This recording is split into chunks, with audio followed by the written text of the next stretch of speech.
This has to be the worst case of child SA that I have ever read about, to the point where it's so hard to find details about what actually happened online because it's that bad. Huge trigger warning, we're talking about children and SA, so if you think that listening to this is going to harm your mental health in any way, please skip this video. And guys, I cannot express enough how much I mean it. Like, your mental health is number one priority, so please take care of yourselves, but this is not going to be an easy one to listen to. In this case, there are 5 generations of family members all having kids with one another. We're going to Nova Scotia today in Canada, specifically an area called South Mountain. Very quiet, very remote, very isolated. That is where William Goler was born to his parents, Stella and Charles. He was one of 8 children, so the Goler family was a family of 10. Additionally, there were also grandparents, aunts, uncles, cousins, you name it. And all of those extended family members also lived in that same house. So it was a full house, to say the least. And the Golers were known as, quote, mountain folk. The house they lived in was away from everyone and everything, aka the perfect place to go if you want to commit a crime and hide whatever it is that you're doing. It was also incredibly filthy and dirty as a result of 1, not having any money, 2, having so many people in there, and 3, just a lack of cleaning. The land surrounding the house was completely unkept. Trash was everywhere, inside and out. The furniture was stinky and stained. There was no toilet, only a hole in the ground, no shower. No one ever cleaned up after themselves. It was moist in there, like when you walked in, the air felt wet, full of bugs all the time. It just was not a pleasant house to live in, I imagine. On top of that, they lived in poverty, so finances were pretty much non-existent. The family would go out looking for berries to pick and eat. They would try to find food from farms nearby to find something to eat. Sometimes they would go fishing. They were barely getting by. And the children were the ones that were forced to do everything: hard labor, cooking, emptying the hole, which was the toilet. They did all of the chores. They were also severely neglected. I mean, the adults didn't even take care of themselves, let alone the children. No love or attention was ever shown inside of that household whatsoever. The children probably didn't even understand the concept of love because they were never shown it. And also, from a very young age, they were told that they were to engage in intimate activities with their family members, with their own siblings and mothers and fathers. The Goler family had a history of reproducing with one another. I think it started in the 1860s, and today's story takes place in the 1970s/80s. So this had been going on in the family for well over 100 years. But at some point, all those years ago, a man had a baby with his sister, and it just started a snowball effect. That's the way that the Goler family would continue to grow, with brothers and sisters having babies together. And because of that, many of the Golers were born with disabilities, both mental and physical. If you didn't know, when relatives have children with each other, their DNA overlaps, obviously, and that overlap makes the chances of recessive genes for various defects and disorders greater by a lot. So with every new generation, the Goler family's children were born with even more severe mental and physical disabilities, and it just kept getting worse. And those disabilities affected them a lot, to the point that William was not even able to make it past the 5th grade because he just couldn't, and a lot of his siblings could not either. However, you will notice throughout the course of this video that William, even though he was considered to be uneducated, he was sharper and more advanced mentally than his siblings. And he knew that, and he took advantage of that. William also had anger issues. He had a really bad temper. Anything could make him angry or frustrated, and when he was upset, everyone around him would know. He was kind of unhinged. And what once started off as a choice to grow their family within their family, to have babies with each other, it somehow ended up becoming a strict rule. So at the time of this story, it was expected that all of the children would grow up only to have their own children with either their mom, dad, grandpa, sibling, cousins, aunt, uncle. Like, nothing was off the table. Leaving the family also was not an option. When William was 24 years old in 1969, he married a 16-year-old girl named Hazel. She actually was not a direct family member of his, but she was 16 years old. She was a child. And she was forced not only by the adults in her family, but also from William's family, forced into this marriage, and also forced to start having children almost immediately after. So they got married. They have 3 children. William is now a husband and a father, and there's this sort of dynamic switch within the household. William becomes the leader, for a lack of a better word. Suddenly, his parents, his siblings, his extended family members all start looking at William as the new person in charge, all start looking at him as the head of the family. Whatever he said, they did, and he loved that. He made most of the decisions in his family. For one, he decided that all of the adults should go out and get a job and then hand over their paychecks to him. He was also now fully in charge of telling the kids what to do, even if they were not his kids. He would boss around everyone in the house and decide what what exact role everyone was to play inside of the household. He also dictated on who people in the Golar family could or could not be friends with. He ran a tight ship, okay? And he was the toughest on his own 3 kids. And this is kind of the part where we start talking about the severe punishments that went on inside of that household. So another warning, we're talking about kids. The punishments against the kids that happened in the household from the adults, mostly from the men, they were awful. And there was a punishment for everything, because even though the house was quite literally falling apart, William would still order the children around to move trash, carry furniture from one place to another, chop wood, whatever it was. If William told you to do something and you didn't do it, you would be in serious trouble. Even things such as William deciding which kids would get to go to school and which kids wouldn't, he set the weirdest rules in place just because he could. And when his rules would be broken, he would gather up all the adult men in the house, which were 15 adult men, to punish and hurt the kids, not only psychologically, physically, but also.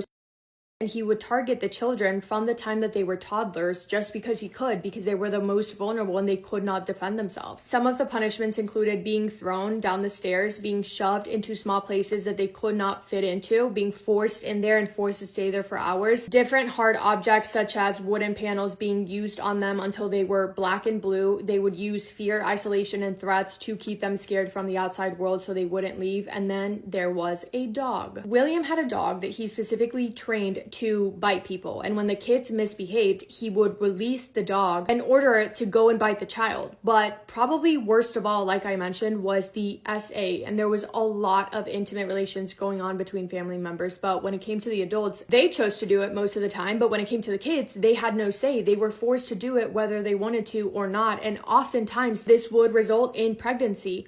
William essayed his own daughter for the first time when she was only 5 years old, and then it turned into at least a weekly basis. William also essayed children in the family that were not his own, so his nieces and nephews. William's other daughters also experienced essay from a very, very young age, not only from their own father, but also from every other male adult in the house. One of the victims later said that William would allow anyone to essay his own kids, and said that the kids would be forced to line up against the wall, and the adults would come in and pick out which one they wanted to essay. They would choose one or multiple, whatever they wanted. William would also let strangers come into the house and pick a child that they wanted to essay. And then they would, and oftentimes the children would be forced to watch. And as another form of punishment, sometimes the adults would force the children to do it to each other. It was the worst thing that you could possibly imagine. At times, there were more than 2 people involved in the act. The adult women, by the way, were more oftentimes than not the ones that were holding the kids down when they were resisting. In one of the bedrooms, there were 4 girls that shared that bedroom, and in the middle of the night, when they would hear William walking up the stairs, they knew that he was coming for one of them. One of those 4 girls later said that she learned how to fake sleeping, slow down her breathing, and she learned how to fake snore, just hoping and praying that William would pick someone else instead of her. It was so bad that some of the injuries included tearing from both the front and the back. Sometimes the kids would even have trouble walking the next day because they would be in so much pain. One of the men inside the house got his 15-year-old daughter pregnant. A grandfather got his granddaughter pregnant. Every single child in that house, boys, girls, they were all subjected to SA weekly, if not daily. Nothing was off limits. It was inhumane. So that gives you a very, very small idea of the kind of punishments that the children were subjected to. But William also had rewards. The kids would have to do things to earn a reward, but the reward was that you would get an entire day off from being essayed.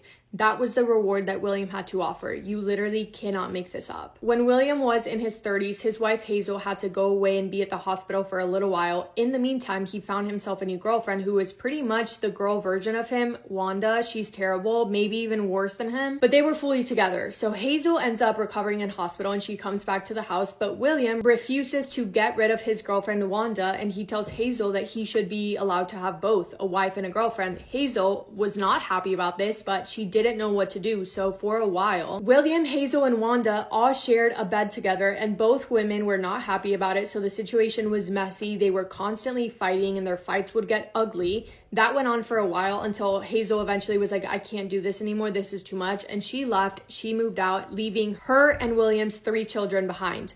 Wanda, William's girlfriend, like I said, was pretty much the girl version of him, but you could argue that she was worse. She would participate in punishments and in the essay just as much as William on the children who were as young as 3 years old, using not only her own hands, but also objects. And it got to the point that she became the main adult that the children were scared of, which says a lot because we know how terrible William was. And Wanda was the worst to William's daughters. Sandra was one of William's daughters. She was struggling a lot mentally. Her mental health was in such a dark place from everything that she was being put through, and she started to feel like she would be better off just not being here at all. She ran away twice. Both times she ran away to go get help from adults in the outside world, telling them what was going on at home, but both times authorities did not believe her. And all they did was put her in the back of a cop car and drove her right back home, straight back to that house. I cannot imagine how defeating and soul crushing that must have felt for her. And of course, when she got back home, she was punished for running away severely. But now we get to 1984, where finally, luckily, 14-year-old Sandra Goller would confide in someone from her school who would thankfully believe her. On January 21st of 1984, Sandra got in trouble at school for not paying attention. As a result, she was made to go stand out in the hallway. When she was alone in the hallway, she burst into tears because suddenly all of the emotions that she had been trying her best to hold in, it just became too much. She broke down. One of the teachers walking in the hallway noticed that she was crying. She approached her and asked her what was wrong, and Sandra just responded with, quote, "My father has been using me as a wife," end quote. Then she told that teacher everything, and that teacher was absolutely horrified at what she was hearing, because any normal person would be. The teacher told Sandra that she believed her, that she would be okay, and that she would help her, and that she would not let her be sent back to that house of horrors. A social worker was then called into the school, and Sandra then described in details the years of essay that her and all of the other children in the Goller house had been subjected to at the hands of the adults. She told the social worker that it happened every other day and that her father was one of the main adults who did it and encouraged it. That social worker and the teacher then called the police, who interviewed Sandra even more, which I know is necessary, and I'm so glad that so many adults wanted to listen to her and believed her and wanted to help her, but I just feel, I can't help but feel so sorry for her that she had to sit there and describe in detail the worst things that have ever happened to her over and over and over again. But I'm just glad that they finally listened. By the end of the day, authorities put Sandra in the care of CPS because they were not going to make her go back to the house. So she didn't go home that night, and William just assumed that she ran away again. Police officers, though, didn't want to rush immediately over to the house because the Goller family, many of the adults were known to have anger issues. They were also really big hunters, meaning that they had a lot of weapons at their house. So they decided that a safer way to do it would be to wait until the next day, wait until more of the Goller children were at school, and then pull them to class and remove them that way. The following day, authorities pulled the kids from class to interview them as well. And at first they didn't want to talk because they were so scared of William and Wanda. But eventually, after some time, they talked. They confessed everything again, confirming everything that Sandra had said and confirming that they too were victims of SA at the hands of William, Wanda, their own brothers, fathers, uncles, and sisters, brother, cousins, etc. Once they had most of the children safe, officers headed to the house. They knocked on the door. William answered, and he invited them inside. And officers were shocked yet again, this time at just how filthy and disgusting and dirty the house was. Everything in the house was damp. It smelled like mold. There were bugs on every surface, flies all around the house. It was so bad. The 9 adults who were home at that time, including William and Wanda, were arrested and taken into the station to be interviewed. The remaining adults, which were 5 others, were also eventually taken into the police station for questioning. William denied everything because of course he did, but some of the other adults just told the officers everything. They spoke in detail about what they had done to the children. But by the way that they were talking about it like it was the most casual thing in the world. And some of them even told investigators that the children were the ones initiating everything because they were asking for it to happen, because they wanted it to happen to them, which is unbelievable. Like, it couldn't actually register in their minds just how messed up and vile and wrong their actions were. They refused to take any responsibility. Some of them didn't even see anything wrong at all with their actions. 13 Goller adults were charged with over 150 different charges for everything that they had done to the children, who were aged from 5 to 14 years old, and they all received jail sentences. But this is going to make you so angry. William was the one that was handed the longest sentence, and guess how long it was? 7 years. Wanda sentenced to 4 years. All of the other adults sentenced to 1 to 3 years. So they served their sentences, and then they just went back to the house. and continued living their life, doing God knows what. The children ended up being placed in foster care, and they were happy about that because obviously the way that they were living there was magical in comparison to the way that they were living before. But really sadly, William's 3 daughters that all loved each other very, very much, they were really close. They all got adopted by different families because they couldn't find a family that wanted all 3 of them, which is really sad. And then they ended up losing touch with each other, which is really sad. Again, finding information on this case was so hard. It felt impossible. Like, I was Googling things and I was like, am I like misspelling their name? Like, why can I not find anything? So I think most of the children were adopted, but there's not that much information on it. Yeah, this is one of the ones that like makes you take a step back and think, like, question humanity, because how? Anyway, that is all I have for today's case. Let me know if you guys have heard about this one before. I'm actually curious, and let me know what your thoughts are on it. Thank you for spending time with me today. I hope you guys are having the best day. If not, go do something to make it the best day. Also, I know my eyes look so irritated. They probably do in other videos as well, but I have the world's most sensitive eyeballs, so they look really red. Sorry. Love you guys so much, and I will see you in my next video. Massive kiss on the forehead to every single one of you.